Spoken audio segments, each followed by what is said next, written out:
Friends, लगभग 48 questions हम previous video में प्रीपोजिशन के कवर कर चुके हैं। इस वीडियो लेक्चर में हम देखते हैं 49 से। I called him yesterday. I called him yesterday, ठीक है। अब यहाँ पर हम देखेंगे कि कौन सा प्रीपोजिशन इसमें सबसे सूटेबल होगा। देखिए, एक फ्रेजल वर्ब है ये कॉल। अगर हम यहाँ पर कॉल के साथ इनका यूज़ कर रहे हैं तो कॉल इन का मतलब क्या होता है? कॉल इन का मतलब होता है बुलाना, ठीक है। अगर हम इस कॉल के साथ किसका यूज कर रहे हैं? इनका, तो इसका मतलब क्या होता है? बुलाना, ठीक है। कॉल इन का मतलब होता है बुलाना। और कॉल ऑन का मतलब क्या होता है? कॉल ऑन का मतलब होता है मुलाकात करना। कॉल ऑन का मतलब होता है मुलाकात करना, किसी से मिलना, ठीक है। क्या होता है इसका मतलब? मुलाकात करना। और कॉल फॉर का मतलब क्या होता है? कॉल फॉर का मतलब होता है किसी चीज़ की मांग करना या फिर किसी चीज़ की आवश्यकता होना, ये होता है कॉल फॉर का मतलब, ठीक है। तो आई कॉल्ड हिम एस्टरडे, तो यहाँ पर देखते हैं कौन सा सेंस आ रहा है। मैंने उसे कॉल इन किया। अगर हम यहाँ पर इन फिल करते हैं तो इसका मतलब होगा मैंने कल उसे बुलाया, ठीक है।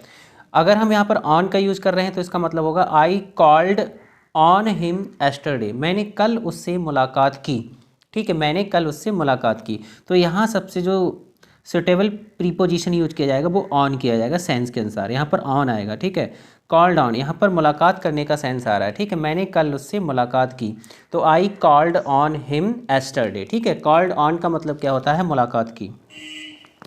इसके बाद नेक्स्ट दिया है the doctor was called. The doctor was called. अब यहाँ पर कॉल्ड है तो यहाँ पर कौन सा प्रीपोजिशन आएगा? यहाँ पर इन का यूज किया जाएगा क्योंकि डॉक्टर को यहाँ पर बुलाया गया था, ठीक है। कॉल इन का मतलब क्या होता है? बुलाना। डॉक्टर को बुलाया गया था, तो यहाँ पर क्या आएगा? इन आएगा। इसके बाद नेक्स्ट है he is a candidate this post. He is a candidate this post. तो कैंडिडेट के साथ प्रीपोजिशन फॉर का यूज करते हैं हम। यहाँ पर किसका यूज किया जाएगा? फॉर। इसके बाद है I don't care money. I don't care money. अब 52 और 53 वाले क्वेश्चन देखते हैं। दोनों में केयर वर्ड दिया है, यहाँ पर भी केयर है और यहाँ पर भी केयर है, लेकिन प्रीपोजिशन जो है वो अलग अलग इसमें यूज किया जाएगा। आई डोंट केयर मनी, तो यहाँ पर जो केयर है इस केयर को वर्ब की तरह यूज किया गया है। यहाँ पर केयर जो है वो मेन वर्ब है, ठीक है। और इस वाले सेंटेंस में केयर क्या है? इस वाले सेंटेंस में केयर जो है वो एक नाउन है, इसको एक नाउन की तरह यूज किया गया है। यू शुड टेक केयर, ठीक है। यहाँ पर केयर क्या है? नाउन। जब केयर का यूज हम वर्ब की तरह यूज करते हैं तब हम केयर के साथ कौन सा प्रीपोजिशन यूज करते हैं? फॉर का। ध्यान रखेंगे, जब केयर एक वर्ब की तरह यूज किया जाता है तो उस केस में उसके साथ जो प्रीपोजिशन आता है वो फॉर आता है। लेकिन जब केयर का यूज एक नाउन की तरह किया जाता है तो उसके साथ कौन सा प्रीपोजिशन आता है? कौन सा आता है? ऑफ। ऑफ प्रीपोजिशन आता है, ठीक है। केयर ऑफ का मतलब क्या होता है? ध्यान देना। केयर ऑफ का मतलब क्या होता है? ध्यान देना। तो यहाँ पर हम क्या कर देंगे? ऑफ। यहाँ पर ऑफ सही होगा। 53 वाले क्वेश्चन में ऑफ सही होगा जब नाउन की तरह यूज किया जाता है तब, ठीक है। तो शुड जो है यहाँ पर मॉडल है, टेक मेन वर्ब है। टेक यहाँ पर क्या है? टेक यहाँ पर मेन वर्ब है और यहाँ पर केयर जो है वो नाउन है। इसके बाद नेक्स्ट देखते हैं 54। He is careful his money. Careful, careful के साथ कौन सा प्रीपोजिशन यूज किया जाएगा? Of. He is careful of. Careful of का मतलब होता है सावधान। ही इज केयरफुल ऑफ, यहाँ पर ऑफ आएगा, ठीक है। यहाँ पर ऑफ आएगा। He is careful of his money. Next है he has cleared. He has cleared his old debts. तो यहाँ पर क्लियर, क्लियर के साथ यहाँ पर ऑफ का यूज होगा।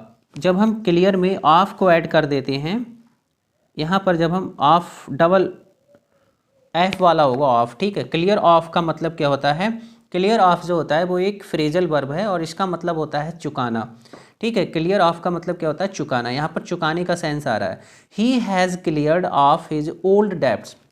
उसने अपना पुराना कर्जा चुका दिया है, ठीक है। तो ध्यान रखेंगे क्लियर ऑफ का मतलब क्या होता है? चुकाना होता है, तो इसलिए यहाँ पर डबल एफ वाला ऑफ फिल किया जाएगा। Next one is he will compete me this post. He will compete. Compete का मतलब क्या होता है? किसी व्यक्ति से मतलब प्रतियोगिता करना। कम्पेट का मतलब होता है प्रतियोगिता करना। अब कम्पेट जो होता है ये अपने साथ दो तरह के प्रीपोजिशन लेता है। एक तो इसके साथ विद का यूज किया जाता है और दूसरा इसके साथ किसका यूज किया जाता है? फॉर का यूज किया जाता है, फॉर का, ठीक है, एफ और फॉर। अब विद का यूज़ तब किया जाता है जब पर्सन की बात की गई हो, और फॉर का यूज कब किया जाता है, जब मतलब किसी थिंग की बात की गई हो, या फिर हम कह सकते हैं किसी पोस्ट के लिए बात की गई हो, तो उस केस में किसका यूज किया जाएगा, यहाँ पर फॉर का यूज किया जाएगा। तो ही विल कम्पेट, यहाँ पर है ही विल कम्पेट, यहाँ पर मी क्या है, मी एक पर्सन है, तो यहाँ पर किसका यूज करेंगे हम, कम्पेट विद मी, यहाँ पर होगा विद, ठीक है, यहाँ पर क्या होगा, विद होगा, विद होगा। इसके बाद यहाँ पर पोस्ट आ गया, तो यहाँ पर क्या होगा, फॉर दिस पोस्ट, यहाँ पर फॉर आएगा। इसके बाद नेक्स्ट दिया है 57, our team will not compete, our team will not compete. अब यहाँ पर देखिए रोमन ट्रॉफी की बात की गई, यहाँ पर ट्रॉफी की, रोमन ट्रॉफी की बात की गई, तो यहाँ पर किसी पर्सन की तो बात की नहीं गई है। जब रोमन ट्रॉफी की बात की गई तो यहाँ पर कम्पेट के साथ किसका यूज किया जाएगा, फॉर का। अगर किसी पर्सन की बात की जाती तो कम्पेट के साथ किसका यूज करते हैं हम, विद का, ठीक है। कम्पेट विद का मतलब होता है किसी व्यक्ति से प्रतियोगिता होना, और कम्पेट फॉर का मतलब होता है किसी पद के लिए प्रतियोगिता करना, ठीक है। तो यहाँ पर एक रोमन ट्रॉफी के लिए उसने क्या की, आवर टीम में क्या किया, क्या करेगा, हमारी जो टीम है वो क्या करेगी, कम्पीट करेगी, प्रतियोगिता करेगी फॉर द रोमन ट्रॉफी के लिए, तो यहाँ पर फॉर का यूज किया जाएगा। Next one is the child was clinging his mother. Clinging का मतलब क्या होता है, चिपकना, बच्चा अपनी माँ से चिपक रहा था, क्लिंगिंग चिपक रहा था, ठीक है। तो क्लिंगिंग, क्लिंग के साथ प्रीपोजिशन टू आता है, यहाँ पर हम किसका यूज करेंगे, टू का, टू सही होगा इसमें। Next one is you should comply, you should comply my request.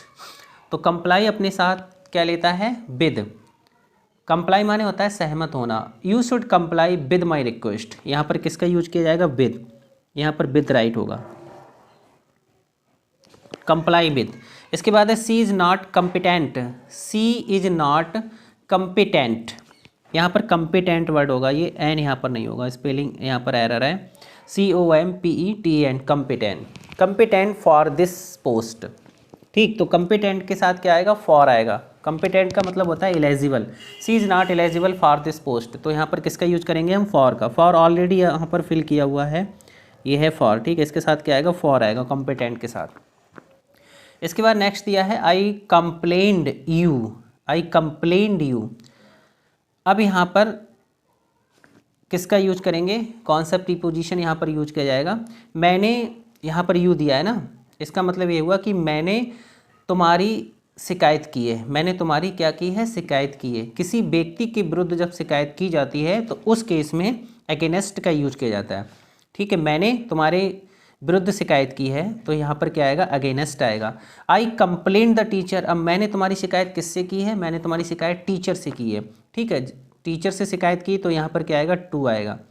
Teacher से शिकायत की या किसी से शिकायत की है तो उस केस में टू आएगा, और किसी के विरुद्ध शिकायत की है तो क्या आएगा, अगेंस्ट आएगा, तो इसमें टू फिल होगा। और 66 वाले में क्या फिल होगा, 66 वाले में अगेंस्ट का यूज किया जाएगा। इसके बाद नेक्स्ट दिया है, हाँ, सी कंप्लेंड हिज र्यूड बिहेवियर। अब यहाँ पर बिहेवियर की बात की गई है, ठीक है। सी कंप्लेंड हिज र्यूड बिहेवियर, उसने उसके र्यूड बिहेवियर के लिए शिकायत की, तो यहाँ पर क्या आएगा, र्यूड बिहेवियर की शिकायत की, तो यहाँ पर ऑफ आएगा, यहाँ पर ऑफ का यूज करेंगे हम। इसके बाद है walking is conductive, walking is conductive, conductive के साथ टू का यूज करते हैं। टहलना जो होता है वो स्वास्थ्य के लिए कैसा होता है, कंडक्टिव होता है। कैसा होता है मतलब लाभदायक होता है, या अनुकूल कह सकते हैं, अनुकूल होता है, तो इसमें टू का यूज करेंगे हम। इसके बाद है I have always, I have always confided her. तो कन्फाइड का मतलब क्या होता है, विश्वास करने से होता है। इसमें ये जो रूट वर्ड दिया है FID, किसी भी वर्ड में अगर ये FID रूट वर्ड है तो इसका मतलब किससे होता है, फैथ से होता है, यानी कि विश्वास से होता है। तो इसका मतलब हुआ कि मैंने सदैव उसमें विश्वास किया है, and she has never deceived me, और उसने कभी भी मुझे धोखा नहीं दिया है, ठीक है। तो विश्वास करना यानी कि कन्फाइड के साथ भी क्या आएगा, हम किसका यूज करेंगे, इन का यूज करेंगे। प्रीवियस वीडियो में मैंने आपके लिए बताया था कि फैथ है, ट्रस्ट है, बिलीव है, कन्फाइड है, इन सब के साथ कौन सा प्रीपोजिशन आएगा, इन आएगा, इन हर, ठीक है। किसी पर्सन में विश्वास करने की बात है तो उस केस में क्या आएगा, इन आएगा। लेकिन किसी की स्टोरी पर विश्वास किया जा रहा है तो कोई भी प्रीपोजिशन वहाँ पर यूज़ नहीं किया जाता है, वो मैंने आपके लिए प्रीवियस वीडियो में बताया था, ठीक है। तो यहाँ पर हम किसका यूज करेंगे, इनका। इसके बाद नेक्स्ट दिया है do not confide your secrets, do not confide your secrets unreliable friends. अब यहाँ पर कन्फाइड जो है इसके साथ किसी भी प्रीपोजिशन का यूज नहीं किया गया है, ठीक है। तो यहाँ पर कन्फाइड का मतलब क्या है, do not confide your secret. अब यहाँ पर हम किसका यूज करेंगे, टू का, मतलब आपको कन्फाइड नहीं करने चाहिए योर सीक्रेट्स, अपने जो सीक्रेट्स हैं, आपके जो सीक्रेट्स हैं उनको कभी भी क्या नहीं करना चाहिए, कन्फाइड नहीं करना चाहिए, मतलब शेयर नहीं करना चाहिए किसके साथ, अनरिलायबल फ्रेंड के साथ, जो अनरिलायबल फ्रेंड्स हैं उनके साथ। तो यहाँ पर क्या आएगा, टू का हम यूज करेंगे, ठीक है, यहाँ पर टू का यूज किया जाएगा। अब 66 में दिया है आई एम कॉन्फिडेंट। अब यहाँ पर कॉन्फिडेंट जो है इसको एक एडजेक्टिव की तरह यूज किया गया है, ठीक है। तो कॉन्फिडेंट का मतलब होता है विश्वस्त होना, यानी कि किसी चीज़ का क्या होना, श्योर। जैसे कि श्योर होता है ना, इसके साथ हम किसका यूज करते हैं, ऑफ का यूज करते हैं। तो ये भी सेम वर्ड है किसका, श्योर का। तो इसके साथ भी किसका यूज किया जाएगा, ऑफ का। जब ये एडजेक्टिव की तरह यूज होगा, कॉन्फिडेंट वर्ड होगा, तब उस केस में इसके साथ ऑफ का यूज होगा। I am confident of my success, मैं अपनी सफलता के लिए कैसा हूँ, विश्वस्त हूँ, मुझे विश्वास है। I am sure of my success, ठीक है। तो इसी तरह से कॉन्फिडेंट के साथ भी क्या आएगा, यहाँ पर कॉन्फिडेंट के साथ भी ऑफ का यूज किया जाएगा। Next one is the climate of this place is कॉन्जेनियल my health. जैसे कि अभी आपने एक वर्ड देखा था यहाँ पर कंड्यूक्टिव, ठीक है, इसी का ये सिनोनियम है कॉन्जेनियल। कॉन्जेनियल का मतलब भी होता है अनुकूल होना। The climate of this place, यानी इस स्थान का जो क्लाइमेट है, जो वातावरण है, वो कैसा है, कॉन्जेनियल है, अनुकूल है, किसके लिए, टू माई हेल्थ। तो इसके साथ भी हम किसका यूज करेंगे, to.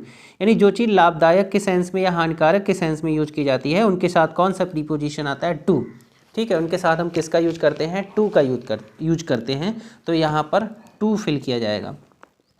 Next one is she is not content. Content का मतलब क्या होता है, इसका मतलब होता है संतुष्ट होना, ठीक है। सी इज नॉट कंटेंट, वह संतुष्ट नहीं है, व्हाट ही हैज, यानी जो कुछ भी यहाँ पर सी इज नॉट कंटेंट, यहाँ पर ही नहीं, यहाँ पर सी होगा, ठीक है। जो कुछ भी उसके पास है उससे वो संतुष्ट नहीं है, यहाँ पर सी होगा, ठीक है।